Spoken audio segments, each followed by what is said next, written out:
other shows we have for you to enjoy at myclassicradio.net. The Avengers was most certainly not a household name in South Africa prior to the radio series. With no national television service until 1976, the mechanism simply was not present in the country to show television programs to mass audiences. While many other countries reveled in the filmed adventures of John Steed and company, South Africa was not equipped to join in the fun. The series took Britain by storm and made a major impression in the American markets, being that greatest of rarities, a British series given a network transmission slot. However, as a filmed series, rather than a videotaped one, The Avengers was able to gain a modicum of exposure in South Africa through film rentals. Come and listen at myclassicradio.net.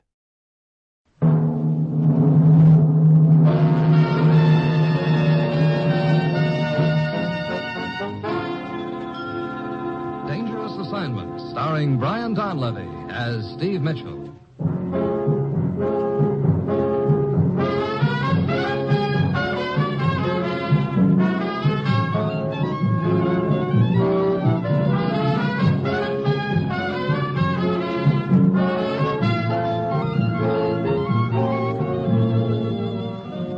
Danger is my assignment. I get sent to a lot of places I can't even pronounce. They all spell the same thing, though, trouble. But when I walk into the commissioner's office, I don't realize that this assignment's going to prove that not only is the pen mightier than the sword, the ink bottle is mightier than the gun.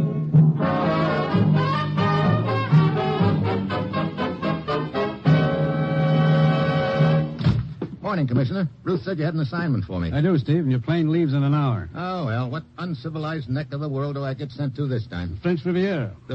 Hey, I must have been living right lately. Hey, tell me, do they still wear those bathing suits over there, Commissioner? I'm afraid you won't have much time to be looking at bathing suits, Steve. You'll be more interested in looking at an elderly man. You want to bet? Okay, so who's the elderly man? Jan Bisco. Oh, the Czech author? Yes, he's been living on the Riviera since the war, Steve. He's been instrumental in smuggling quite a few worthwhile citizens out from behind the Iron Curtain. Oh, that's news to me. It should be. It's a very closely guarded secret. Because, obviously, certain interests would like very much to know who's masterminding the operation that's been a thorn in their side for the last 4 years. Oh, I still don't see what the deal is or where I fit in. And Steve Bisco has completed all the arrangements to smuggle out into free Europe the most important man yet. Who is it? His name is Gocek. He's an atomic scientist. And he can give us a first-hand account of the status of atomic research behind the Iron Curtain. I see. Enough said. Where's this Gocek now? He's been hiding in Prague, waiting for Bisco to make the necessary arrangements. This morning, we've just received word that those arrangements have been completed. Oh? Gocek will arrive secretly at the Riviera tomorrow morning.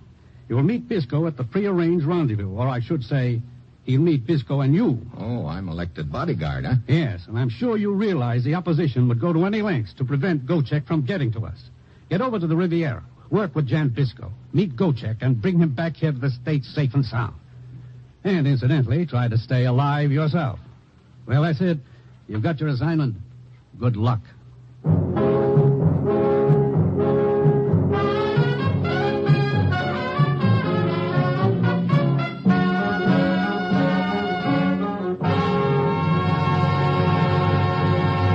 National Broadcasting Company is presenting Dangerous Assignment, starring Brian Donlevy in the role of Steve Mitchell, colorful, two-fisted government agent.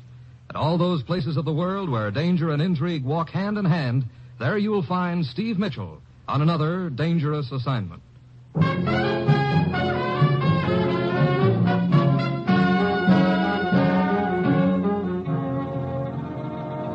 Sure, I've got my assignment. Fly to the French Riviera, check with an author named Bisco, then meet a scientist named Gocek who's being smuggled out from behind the Iron Curtain. All of which sounds just dandy, except that I've got an uneasy hunch that the gents who operate that Iron Curtain will be trying their best to drop same on my neck. It's Wednesday night a little before midnight when my plane lands, and I put through a telephone call to Bisco's villa.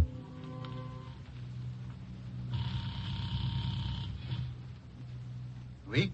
Bisco? No. Oh, maybe I've got the wrong number. Is this Jan Bisco's villa? Oui. May I speak to him? Who is calling, please? Mitchell, Steve Mitchell. And may I inquire why you wish to speak to Monsieur Bisco? Look, if you don't mind, that's something I'll discuss with him. Now, is he there? He cannot come to the telephone at present. But if you will tell me the nature of your business, I will... Look, Buster, are you his official bouncer or something? Bouncer? I do not understand. Neither do I. Look, is Bisco going to be there for a while? If so, I'll come out. Oui, a good idea. And Monsieur Biscoe, he will be here.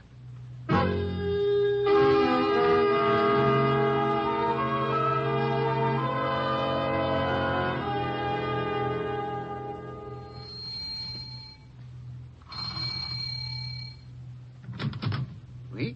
I'm Mitchell. You're the guy I was talking to over the phone? Oui, please to come in. Okay. Well, did you tell Biscoe that I was coming? No. What? Now, look, if you're Biscoe's butler, he could do a lot better, believe me. 2 items to correct, monsieur. In the first place, I am not Monsieur Biscoe's butler. And in the second place, it was quite impossible to inform him that you were coming out here to Wisville. Why was it impossible? Because Monsieur Biscoe is in his library. Dead. What? Oui. A long and quite sharp letter opener buried in his back. And now, monsieur? What? That gun in your hand says you're the boy who stabbed him, too, huh? You are quite wrong, monsieur. This gun in my hand says that you are under arrest. Under arrest? Say, what is this? I am Inspector Marchand of the Sûreté. Oh, well, I guess that clears a couple of things up. But it does not clear you up, monsieur. No? Well, maybe these credentials of mine will, Marshal. Credentials? Take a look. So, it would appear we have been at cross purposes. You see, when you telephoned, I thought you might possibly be involved in the killing. So I wished you to come out here in order that I might question you. Yeah. You say the body's still in the library? Oui, this way. What time was the killing? As near as we can place it, around 10 o'clock this evening. 2 hours ago, huh? There is the body, seated behind the desk, as you can see. Yeah. Files and papers scattered all over the library. Mitchell, I am completely puzzled by one element in this case. What's that, Inspector? Motive. Jan Biscoe was a universally respected author. Why would anyone wish to kill him? Who was his enemy? I guess he had quite a few of them. You see, Biscoe headed an operation which smuggled people out from behind the Iron Curtain, Marshal. Indeed. That explains it. If there are political implications in the killing... A very important scientist named Gocek is in the process of being smuggled out right now. He's due to arrive tomorrow morning, and Biscoe was to meet him. Where? I don't know, but I'm afraid Biscoe's killer does. Mitchell, do you mean that this refugee scientist Gocek is walking blindly into a death trap? That's about the size of it, I guess. That means we've got to find out who killed Biscoe, then trail him or her to the meeting with Gocek and just hope we get there in time. Large order. Yeah, we've only got about 6 hours. Where do you wish to start? With Monsieur Biscoe's secretary, perhaps? Secretary? Oui. A Mademoiselle Helen Nolska, a Polish girl. She lives here. It was she who reported the murder by telephone. I see. Yeah, I'd like to talk to her. Where is she? In the next room. I will call her. Mademoiselle Nolska, would you step in here a moment? All right. This is Monsieur Steve Mitchell, a government agent from the United States. How do you do, Mr. Mitchell? Miss Nolska? Monsieur Mitchell wishes to ask you some questions in connection with the murder of Monsieur Biscoe. A United States government agent investigating the death of Jan Biscoe? I do not understand. Oh? You weren't aware of Biscoe's activities? Of course I was aware of his activities. He was a writer. Anything else? Not that I know of. I see. Now, tell me about this evening. Very well. Mr. Biscoe and I worked late this evening. Here, in the library? Yes, he was dictating to me. At around 10 o'clock, I went down the hall to the kitchen to prepare tea and cakes, which Mr. Biscoe always liked when he worked nights. Go on. Well, while I was in the kitchen, I heard the front doorbell. I started down the hall to answer it, but Mr. Biscoe called to me that he would answer it. Oh, did you see who it was? No. About 20 minutes later, I went back into the library. It took you that much more time just to fix tea and cakes? I also found that strange, Mitchell. As I explained to Inspector Marchand, I burned the first batch of cakes and had to prepare more. Okay, so 20 minutes later you returned to the library. Yes, to find Mr. Biscoe dead. The letter opener in his back. It was a horrible sight. Was he expecting any visitors this evening? None. But of course he had several friends who frequently would drop in on him. Oh, just who are these friends? Hans, Alex, Magda. Wait a minute, not so fast. Let's have them one at a time. Who's Hans? A pianist. He lives on the 3rd floor of the place next door. You can see his apartment from here. Oh, his window is dark. He is either away from home or asleep. You say he was a good friend of Monsieur Biscoe? Yes. You see, Hans is not a very prosperous pianist, and Mr. Biscoe more or less supported him. Okay, we'll check Hans later. Who's next on the list? Alex. What does he do? Why, nothing very much, I am afraid. I see. Then there was a girl, Magda? Yes, a cafe singer. Okay, first I want to talk to Alex, the boy who does nothing for a living. Where's he live? It is a rather difficult place to find. Perhaps I had better take you there. Well, thanks. Let me see. My purse and gloves should be in here somewhere. Those are the ones over there on the table? Oh, yes, thank you. If you will excuse me while I freshen up, I will be with you shortly. Oh, sure. Well, Mitchell, it appears there is a long night's work ahead. Yeah, What is it? I just noticed something here on the desk. Oh? You mean the pepper scattered around? No, this bottle of ink that's been spilled. I noticed that, and the reason that it had been spilled by the killer as he or she searched the desk. But what about it? Part of the ink stained the top of the desk, and the rest dripped onto the floor. So? Look at the stain on the top of the desk. A slight smear in the middle. Yeah, killer could have got some of that ink on his or her hands. It is possible, oui. And observe, Mitchell, this ink is the so-called indelible kind. Which means it won't wash off easily. So that we will know the killer when we find him. Yeah, but first we've got to find him. I'm ready now, Mr. Mitchell. Okay, Helen. Did you check that pianist window again? Hans? Yes, but it is still dark. Okay, let's try this boy Alex then. I'm always real interested to meet people who do nothing for a living. Just jealous, I guess.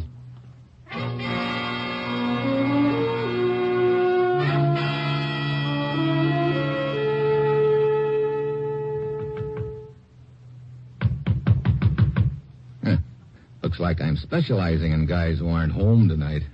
The door, it is unlocked. Yeah. Come on, let's take a look around inside. Oh, it is very dark in here. Yeah, I'll get the lights. Oh, brother, this isn't exactly what you'd call a mansion, is it? Cardboard over the windows, pieces of tin over holes in the walls, the works. Mr. Mitchell, it seems so very warm in here. Yeah, I noticed that. Well, wait, that pot-bellied stove over in the corner. But why would he have a fire when the weather is so warm? That's a good question. Bunch of charred papers. Let's see if I can salvage any of it. What is it? Propaganda handouts. Oh? Well, looks like Alex was a party boy, all right. Probably had a job passing this stuff out. But why burn it? Unless he decided to take a powder. Steve, do you think that Alex could have killed Mr. Biscoe? Well, he looks like a pretty live prospect at the moment. What do you know about him? Why, he was an old friend of Mr. Biscoe's. They were both in politics in Czechoslovakia and both got away together after the war. But, well, lately Alex... Well, apparently he started thinking he'd made a mistake. What do you mean? He seemed to be drifting toward the way of thought of the interests who now control his country. I see. As a matter of fact, he and Biscoe argued about it quite frequently lately. Well, you're making Alex sound like a real interesting guy to me, Helen. But it's essential we won't find him by hanging around here. Come on. Where shall we look for him? I thought you might have some ideas about... Hey, What is it? get down. What? Down. Gotta get those lights off.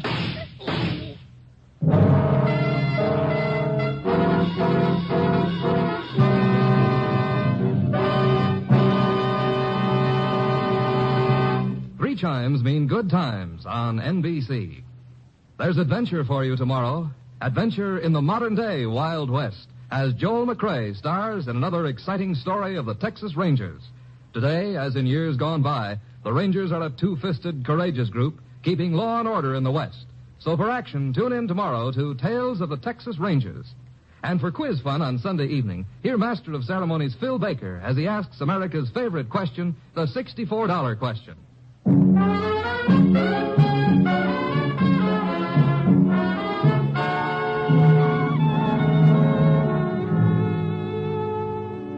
And now back to Dangerous Assignment, starring Brian Donlevy as Steve Mitchell.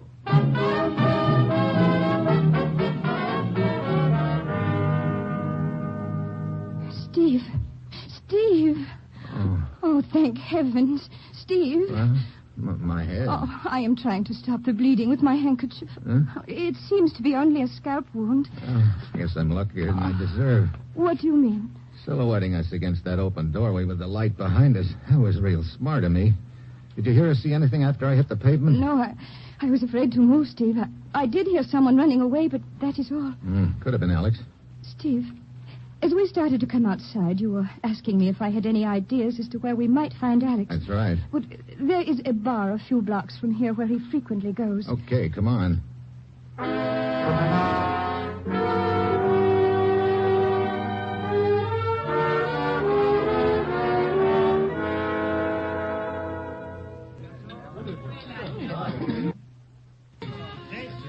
You see him anywhere? No. No, he does not seem to be here. Okay, let's go. Oh, wait. What is it? Over there. There at the corner table. Huh? Huh? You mean that guy with his head in his arms? Yes. That looks like Alex. From the looks of that empty bottle in front of him, he's had it. Alex. Alex. Oh, leave me alone. Come on, snap out of it, Alex. I don't know you. I know Helen, but I don't know you. No? You sure we didn't meet a few minutes ago outside your place? I don't know what you talk about. Steve, the condition he's in, he's obviously been here most of the evening. Maybe.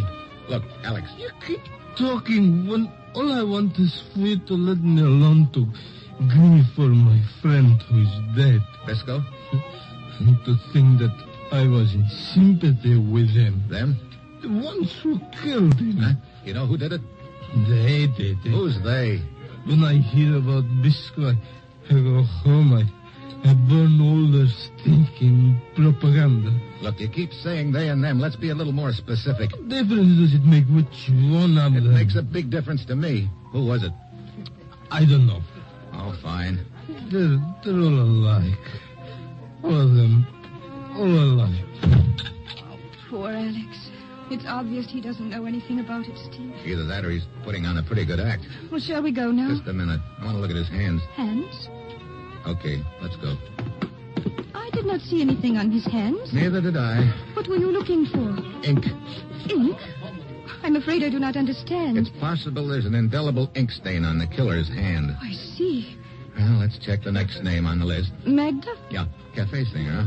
I'm interested to know what kind of a song she'll sing for me.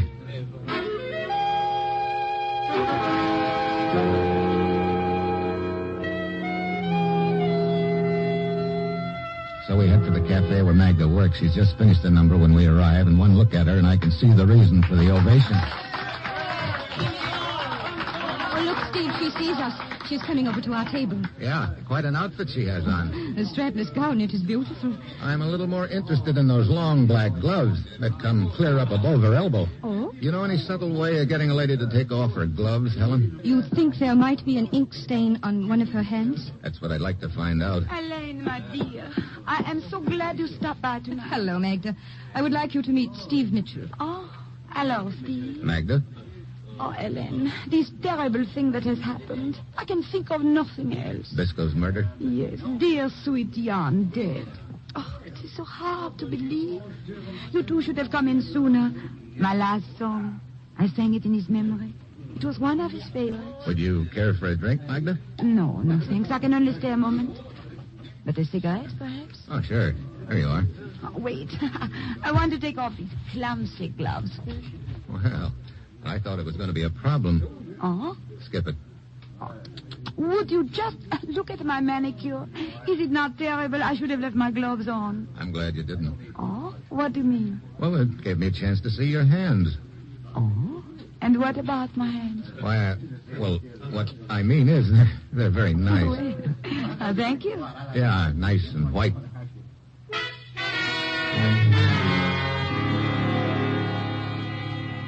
No, there aren't any ink stains on either of Magda's hands. Pretty soon she has to do another number, so Helen and I leave. Near the door, Helen spots a guy she says she knows. She stops to talk to him and then joins me a couple of minutes later outside. I'm sorry to keep you waiting, Steve. That's okay. That man I was talking to, he is an old friend I have not seen for some time. Okay, Helen. Let's see. I've still got one name on my list. Hans, the pianist who lives on the third floor next door to Bisco's place. Yes, perhaps he is home by now.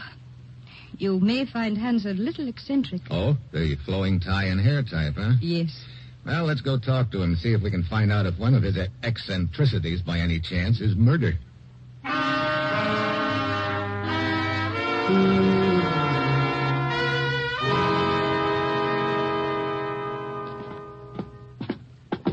Brother, these walk-up apartments are for the birds in more ways than one. This is the last bite. He isn't home after this Alp climb. Oh, listen. Listen, I can hear the piano. He is home, all right. Here. This is the door.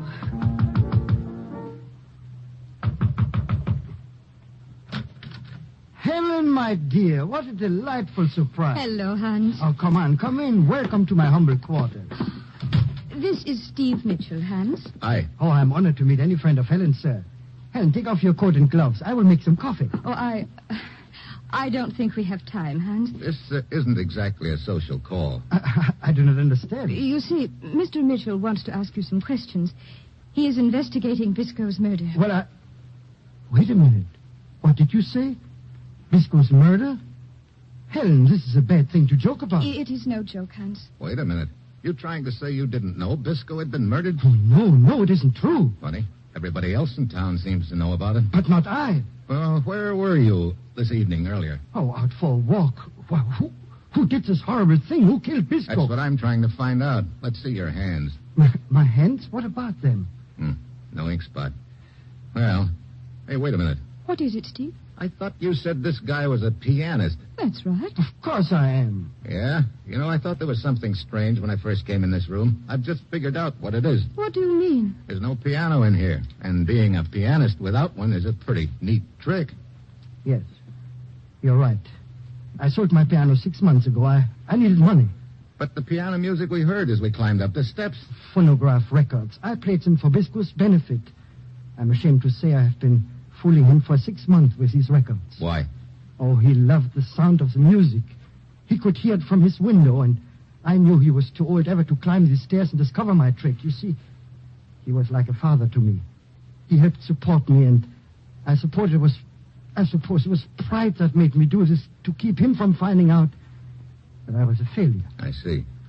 Helen, this thing about Bisco being like a father to Hans... That is true, Steve. Bisco was very fond of Hans. Okay, I guess we might as well go. I'm thankful for one thing, Helen. What is that, Hans? Bisco never knew he was being fooled. Oh, well, that reminds me. If you will stop by in the morning, Hans, I have a present for you from Bisco. A present? Yes. Some new phonograph records he bought for you. He said he was tired of hearing the same ones day after day. The same? Oh, he knew. Yes, Hans, he knew. All the time he knew. Come, Steve.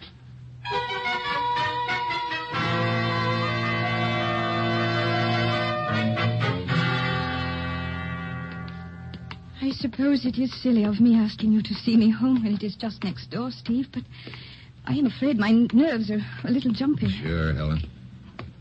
Tell me, Steve, what did you think of Hans? Look, right now I'm not sure what I think of anything or anybody. Everybody in this deal is a character. A drunk in a bar, a cafe singer, a pianist without a piano. Everybody tells me how much they thought of Jan Bisco, and yet somebody killed him. I know. It is very puzzling. Oh, brother, 4 o'clock in the morning, and I'm no farther along than before. Well, thank you, Steve. That's okay. What is it? Nothing. I thought I saw something in the shadows across the street. Well, here, I'll turn on the porch light. Hey, no! What? Inside, quick! Steve, there was someone across the street. There sure was. What are you doing? Taking a look out the window. Do you see anyone? No. Oh, that was close, Steve. You're telling me. Oh, and I made it worse by turning on the porch light. I did not realize. You sure you didn't, Helen? What do you mean? I mean, maybe it's taken me a long time to catch on. Catch on? I do not understand. Put it together this way. Your boss, Bisco, headed an outfit that smuggled worthwhile citizens out from behind the Iron Curtain. What? I did not know that. No. Anyway, he'd arranged to smuggle out an important scientist named Gocek who wanted to give us some very valuable information. Some of the gents behind the curtain found out about it, and of course it didn't set very well with them. Steve, why are you telling me all Let this? me finish, Helen. Gocek was scheduled to meet Bisco in a couple of hours. Whoever killed Bisco did it not only to put him out of business, but also to find out where the meeting was to take place so he or she could knock off Gocek, too. But I do not understand what all this has to do with me. So you obligingly trot me around to look at all the suspects. Outside Alex's place, somebody takes a shot at me right after you'd opened the door, thus silhouetting me in the doorway. Steve. Then, as we're leaving the cafe where Magda sings, you stop and talk to a guy. We arrive here. You obligingly turn on the porch light and silhouette me again. Bang, bang. If you are trying to insinuate that I am involved in this, you are crazy. Am I? You were a perfect spot to engineer the whole deal, Helen. I tell you I did not kill Bisco. And I am sure I don't know whatever put such an idea into your head. It was something that Hunch, the so-called pianist, said. What do you mean? He told you to take off your coat and gloves and said he'd fix some coffee. You declined. So? That made me realize that all through the evening you've had your gloves on. Well, and if I have, what of it? And all evening long I've been looking for an ink stain on somebody's hand. I didn't find it on Alex's hand or Magda's or Hunt's. But I haven't checked your hands yet, Helen. Take off your gloves. Steve, this is I ridiculous. said take them off. Very well, I will. And then you will see how absurd your suspicions of me... What's the matter?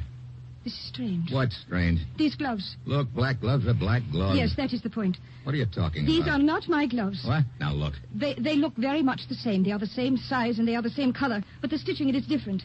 I did not notice it until just now. But where'd you get them, then? I am trying to remember. Let me see. It was right here in Visco's study. Don't you remember? Wait a minute. Yeah, we were getting ready to start out to talk to the suspects. Yes, I started looking for my purse and gloves. Then Inspector Marchand spotted them on the table. I picked them up and put them on without really looking at them. Yeah. That means somebody else picked up your gloves by mistake earlier and left her own. That also means... It also means I had better claim my property. Magda. Stand quite still, both of you. Well, looks like I figured out the deal. A little too late, though. Indeed you did, Stephen. And I figured that those attempts were on my life. You were trying to kill Helen because you knew sooner or later she'd realize the gloves she was wearing weren't hers. Then we'd figure out that you must have left them here earlier when you killed Bisco. Yes, quite right. But all of that does not matter now. I suppose you found out from Bisco where he was to meet Gochek before you killed him. Oh, certainly. And I will even tell you, since you will not be alive when the meeting takes place. It will be right here in 1 hour. You know, Magda, there's one thing that bothers me. Uh-huh. And what is that? This bottle of ink here on Bisco's desk. Some of it was spilled on the desk, and there was a smear in it. I figured the killer had gotten his or her hand in it, but it looks like I was wrong. Only as to location, Stephen. When I took off my gloves in the cafe, you were quite busy looking at my hands. If you had looked at my elbow, you would have seen the stain. So, that's why you're wearing the arm-length gloves. Exactly. Of course, they do look effective with my strapless gown, don't you think? Oh, sure. I always say if I've got to be shot, I'd much rather have a girl in a white gown with black gloves do it than anyone else. I admire your sense of humor, Stephen. And now... Sure be a pity if anything happened to that gown, wouldn't it? What? Like this bottle of ink. A little too late, Mike. I'll take that gun. Oh, Steve. Thank heaven. Thanks for reacting like a woman, Magda. If I'd thrown that ink at your face, you probably wouldn't have batted an eye. But it really threw you off balance when you saw the stuff flying towards that nice white gown. So now we can meet Gochek instead of Magda. Yeah, I'm sure he'll like our kind of a reception much better than hers. Oh, that ink. That ink. If it hadn't been for that, you'd probably be still on top. Yep, it was the ink that tripped you up, coming and going. I guess you might say it sort of put a blot on your record.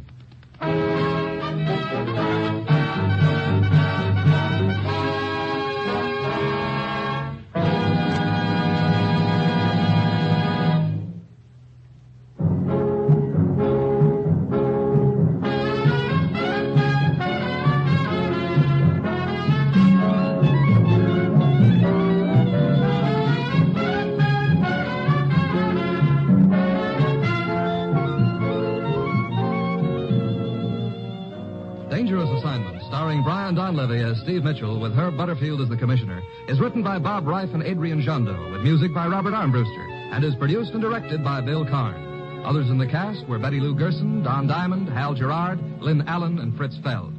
Be with us again next week at this same time when Brian Donlevy, starring in the role of Steve Mitchell, will embark on another dangerous assignment.